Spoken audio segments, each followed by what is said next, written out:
Well, seems like it could leave a little bit to be desired. I mean, Maul and Rory walked out of there pretty unhappy, and I definitely felt like watching that play out made me do a lot of thinking about what I was going to have to do in order to keep No Jumper solid, you know?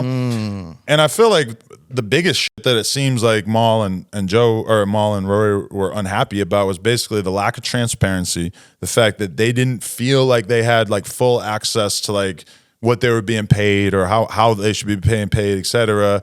And like, you know, that shit is super insulting to a creative for sure. Yes. Like, you know, like everybody, even if you are a 1% partner in a business and you're making way less than everybody else involved, it's like you still want to know what the fuck your 1% looks like. That's just like being a human being, being a man. You want to know what you're, you know. Sure. And so, I mean, with that, I feel like that's super understandable, and that's a big part of why I always try to approach everybody on the team about money, about whatever. Like, let's just be super straight up with each other. Right. So, and I think that it just involves being very, very human. Like when we're in the group chat, and sometimes there'll be a big fucking argument going on in the morning, or somebody will be saying something crazy that I don't like, I don't agree with. I got to take a breath and think, I'm not gonna dive in right here and say shit that I can't take back, or say the wildest shit that I could think of in my head, the meanest shit that I could think of that's gonna hurt somebody's feelings, whatever. It's like, no, I gotta like try to be the grown up in the room more often than not. And yes, I gotta stand on my shit, and if I really feel a certain type of way. But one thing that I've gotten a lot better at is like, if I got a problem with somebody in the group chat, well, I'm gonna fucking text them separately. Exactly. I'm not gonna do it in front of an audience in the group chat, because I feel like that's a lot. Like if AD said something, or also I try to really like, okay, last night there was a bunch of people saying, oh, AD said this and that about you on stream, and he's being messy and he's being disloyal, yada yada. And I'm starting to see it, and I'm starting to I'm starting to feel like, what the fuck this motherfucker say? And I even thought about texting him before I fucking watched it. Yeah. And then I hop on YouTube and I watch the full 35-minute video, and I'm like, I don't. It's nothing. It's like there's like one moment in the whole thing, and it wasn't even something he said, where I was like, I didn't like that one thing. Right. But it's also like, you know, and I owe him that. To not just jump on the narrative. For sure, that's your guy. Yeah. Right? But see, sometimes that's pressure. It's easy to just believe the comment section before you even dig in. Man, that's pressure, brother. Because it takes you 2 minutes to read 100 comments, and it'll take you an hour or 2 hours to watch a full podcast. Yeah, right? you say his perspective. Say, hey man, who you talking about like that? You run with that, right? Yeah. I remember you said, because over there with Joe, that Joe was hard to work with. You believe that?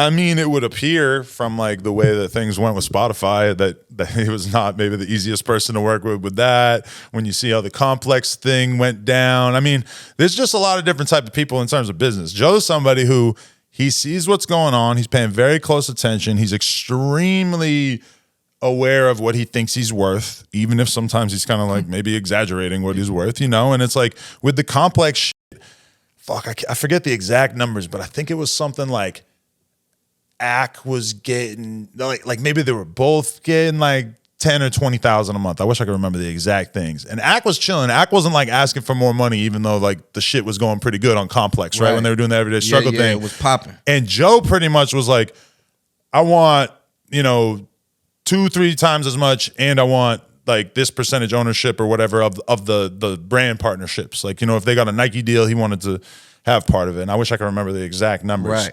But, you know, then in comparison, Ack was kind of just like looking at it in a different way, where he was thinking, I'm on Complex, I'm getting my face out there more. This was like earlier in his career. He's thinking, I'm going to just rock out with this for a couple of years, and I'm not necessarily thinking about like demanding the most money right away. It didn't take Joe very long to be like, yo, I want a lot more money. Yeah. Which I respect Joe doing that. He was starving, though. But and then at the same time, when you think of Ack, it's like Ack's kind of like seeing the value of building a relationship with Complex long term, and he's Ack wasn't starving. Ack come in with the YouTube money. You know, Joe starving, push up with the star. His money might not have been great at that moment. Man, I know it wasn't great, man. He's kind of said that. He's kind of said that it was a little. So that's just what it is. So it's two different ways to approach it, you know. And I'm like that too, where it's like, listen, I could get brand deals all day for let's say $10,000.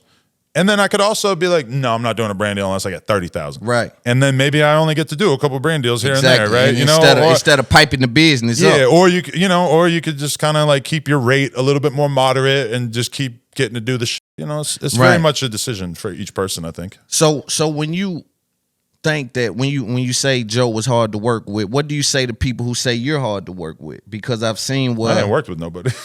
well, I've seen where they're saying that you have an issue with people speaking about what happens on the compound or here at No Jumper on their streams. I would identify that as being overzealous, overreaching. The thing I was doing there was really just trying to, because, okay, one thing about my platform that's different than a lot of platforms is if you look at something like Barstool Sports, they will give you a deal. They'll say, here's your check for the year or for the month or whatever, and this is how much money you're getting, and you're doing content, you're doing this podcast with us, and you ain't really doing anything else outside of this. Like, you could do whatever the fuck you want, but you can't really be on camera outside of this, right?